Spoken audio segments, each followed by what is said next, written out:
Okay, folks, I just realized I've been talking to the wrong camera this whole time. I've been looking at this camera instead of the camera on my laptop. So sorry for not looking at you all while I'm talking, but here we go anyway. So we've been talking a lot about food webs, and we just learned all about trophic cascades, right? How changes in abundance at the top end of a food web at the higher trophic levels can cascade down to shape how much carbon is accumulated in lower levels, right? That would be called top-down control of net primary productivity. But alternatively, we know that net primary productivity, the amount of carbon that can be fixed by all the plants or all the autotrophs in an ecosystem, can also be limited by abiotic factors from the bottom, right? By the available soil nutrition or temperature or sunlight or something along those lines. And we call that bottom-up control of net primary productivity. And the next thing your book does is it goes through a couple examples of experimental tests of how we might test for top-down and bottom-up effects in two systems. So let's call this case studies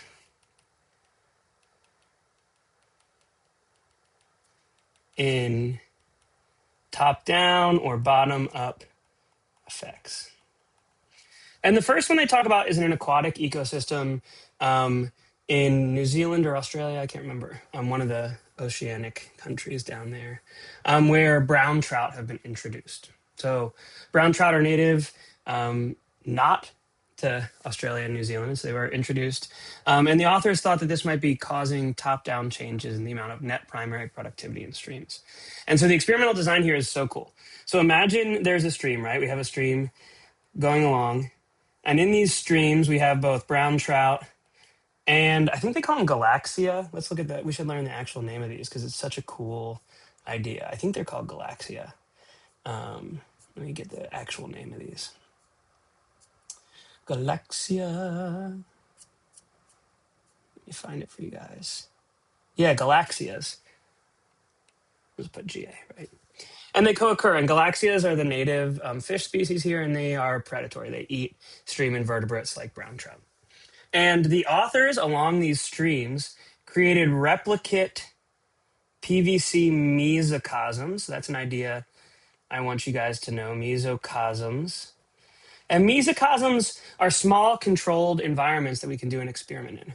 And they routed water through these mesocosms and back into the stream, and then populated them with invertebrates, the food source for these brown trout and Galaxia. And they did this a bunch of different times, so they had lots of replicate mesocosms along the stream. And in some of these mesocosms, they put brown trout. In others, they put Galaxia. And others, they had control. And then they let these fish eat and consume the benthic macroinvertebrates, the invertebrates that live in the substrate, and then measured chlorophyll levels. They measured how much net primary productivity was happening in each ecosystem, and or each mesocosm. And the prediction is that if there was top-down control of net primary productivity, then you would expect that in ecosystems where we had a predator present, either the brown trout or the Galaxia, that the net primary productivity would be higher than in controls. Let's imagine a control here where there's no predators, right? No predator control. What does that mean? That means that if we add a predator, it's going to have a negative effect on the herbivore, which would have a positive effect on plants, algae, NPP, net primary productivity. If we get rid of that predator in our control, then the herbivores get really happy and the plants get sad, right? And they found just this. They found some subtle differences in how Galaxia and brown trout impacted net primary productivity, with some evidence of this landscape of fear thing where brown trout had a stronger positive effect on net primary productivity, probably driven by they posited driven by the invertebrates spending more time hiding, because the actual change in the number of invertebrates was similar between them, they said, but the net primary productivity was much higher in the brown trout example. And so this is a really clear example of top-down control, right? That adding in a predator, adding in a brown trout or a Galaxia strongly reduces herbivory and increases net primary productivity. That's a aquatic system, very cool, and it gets a cool idea that I don't think your book covers, so I should probably ask this on the test. I'm going to ask you what a mesocosm is.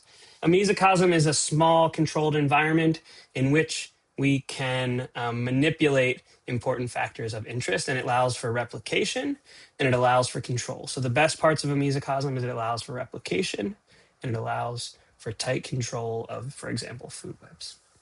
They gave us a terrestrial example that I actually was really excited to see. This was from a friend of mine, Lee Dyer. He was a professor where I did my PhD. He's quite a character. He loved climbing all over the desert Southwest, but also worked in the tropics with pepper plants in the genus Piper. And he was, I think that all graduate students learn a lot about top-down and bottom-up control. And then when I meet other scientists, they didn't learn that much about it. I'm like, this must be like a central concept in ecology. And it is. I mean, there's a chapter about it. But I think it's mostly because I took a bunch of ecology classes with Lee, and he taught this study that they talk about in the book, where they planted a bunch of piper trees in a common garden. Right? So we have a bunch of piper trees in little mesocosms. And piper is like a crazy chemically complex plant, right? There's all kinds of cool chemistry going on. That's why pepper plants taste so good. So he grew a bunch of these plants. These are supposed to be the stems. And the piper plants are neat because they have a mutualism with ants where they produce a food body that the ants love. And the ants live on the plants and then defend the plants from herbivores, right? They eat the herbivores, right? So we have a predator of the herbivore that is actually a mutualist of the plant because the plant benefits when the herbivory goes down. And the plant rewards that ant, right? This is a defense mutualism. But it turns out that in this ecosystem, there are also fourth level predators. So we have piper plants, then we have an herbivorous caterpillar, right? Energy flows from the piper to the caterpillar. The ants eat the caterpillar, and the predatory beetles eat the ants. So we have primary consumer, secondary consumer, tertiary consumer. And what Lee did is he went out and he sprayed a bunch of insecticide and got rid of the ants, right? And he showed in this study very clear, also clear top-down control of plant biomass. So in areas where the beetles were either highly abundant or where the ants were removed experimentally via insecticide, piper abundance, herbivory on the piper, so the leaf density of piper was much lower because caterpillars were really happy, right? If ants go down, caterpillars go up, piper goes down. And the beetles control the ants, so the beetles make the ants go down. The ants going down makes the caterpillars go up. The caterpillars going up makes the piper go down, right? So we have this change in valence at each step. More secondary predators controls the density of primary predators, and that reduction in primary predators causes an increase in herbivores. An increase in herbivores causes a decrease in the plant, right? This is a really cool study.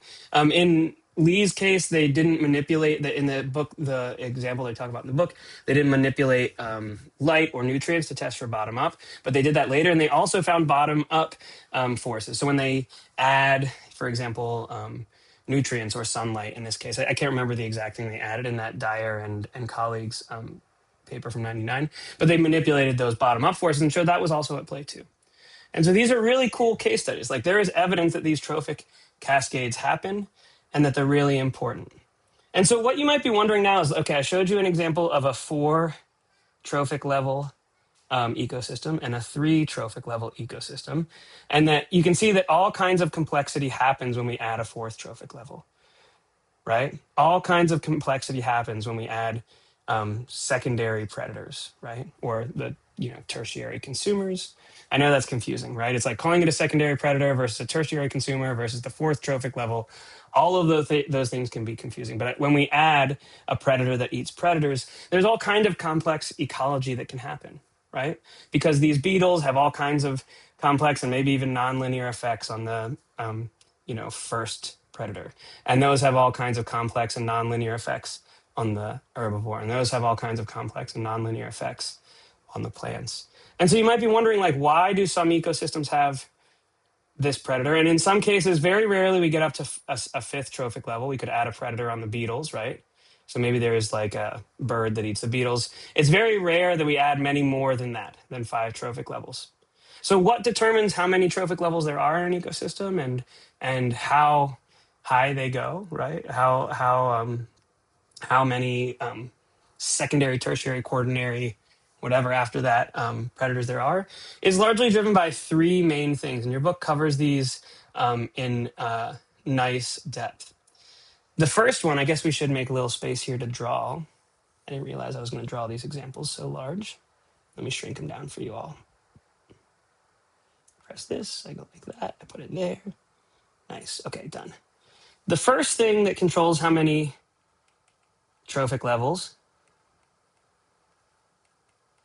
how many TLs, is energy entering the system. This is the bottom-up rule, right? So because of the general rule that energy always decreases as we go up in trophic levels, if you're in a system with very low energy entering and with extraordinarily low trophic efficiency, the number of trophic levels that could be supported could be incredibly low. So imagine a system with very little energy coming in and very, very low trophic efficiency, right? Very, very low trophic efficiency. So very little energy moving from the autotrophs to the herbivores. There's not a lot of energy left there for a predator, and there's almost none left for a secondary predator, right? But if we have another ecosystem where there's a ton, maybe it's even the same organisms, a ton of energy entering the system, and still very low trophic efficiency, but in this case, then there's enough energy to support a third trophic level. So the first thing is energy entering the system. Low productivity means it's hard to support many trophic levels. High productivity means it's more likely to support predators and predators of predators, right? But this is only really common in very low resource ecosystems where, bottom-up control is very, very strong. The second one that's important is disturbance. We talked about the intermediate disturbance hypothesis in our community ecology chapters, but disturbance, it is very important in establishing how many trophic levels are in an ecosystem. So the way that this works is because each additional trophic level cannot recolonize an ecosystem before the trophic level it needs to survive is there, that if disturbance is extraordinarily frequent, we have sort of reassembly of this food web getting stopped halfway through, right? So imagine, there's a hurricane, or let's imagine an island, and there's a massive hurricane, and it wipes everything off, scours it down to the sand. And eventually, coconuts get there. They float on the water. And then eventually, the herbivores find the coconuts, but the herbivores could not have existed had the coconuts not gotten there, right? Because there's nothing for them to eat.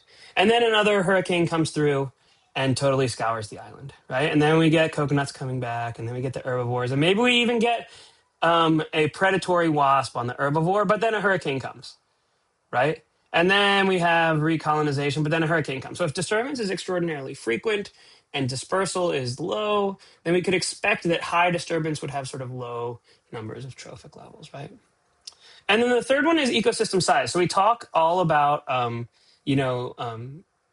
species area relationships. So when we were talking about biodiversity last week, we were saying that larger ecosystems support more species, right? It's just more space. And it turns out that when there's more species, there's also more trophic levels. So larger ecosystems just support larger populations and support more trophic levels. And so lots of other things could come into play here, right? But these are 3 big things your book covers for what shapes whether there's 3 or 4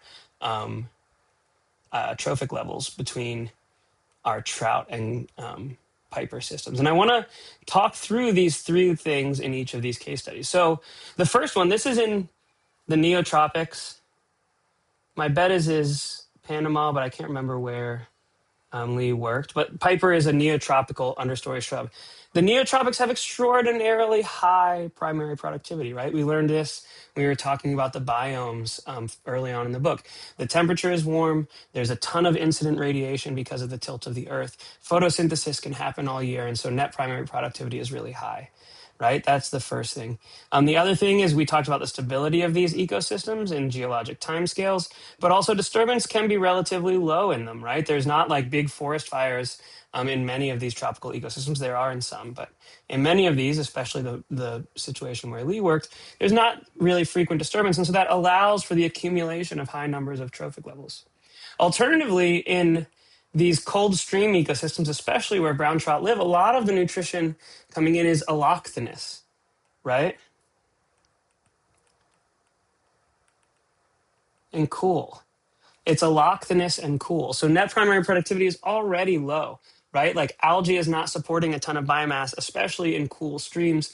And much of the energy is allochthonous coming in from detritus falling in. And in these cases, there's much less energy entering the system. I would bet money on that. I don't know if your book says it, but I would bet money that there's less energy entering these streams than there are in these neotropical forests, right? In this case, there could be really high disturbance. So at least in the trout streams I've fished, you can have seasonal flooding with snow runoff, right? And that's a really high scouring effect. You know, after a big snowmelt, we would have a hard time catching any trout because there's very few little invertebrates floating around, right? So disturbance is high. And it's a smaller ecosystem than neotropics, right? Right? It's like a stream is just smaller than a giant neotropical forest. And so you can imagine how these sort of factors about an ecosystem might shape the number of trophic levels that a ecosystem can support.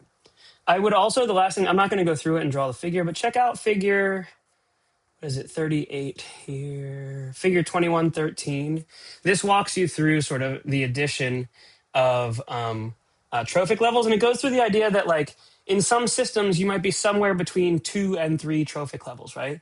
It's not necessarily always continuous because omnivores add all kinds of sort of weirdness to systems. So make sure you understand that before your exam. Okay, folks, let's keep on moving.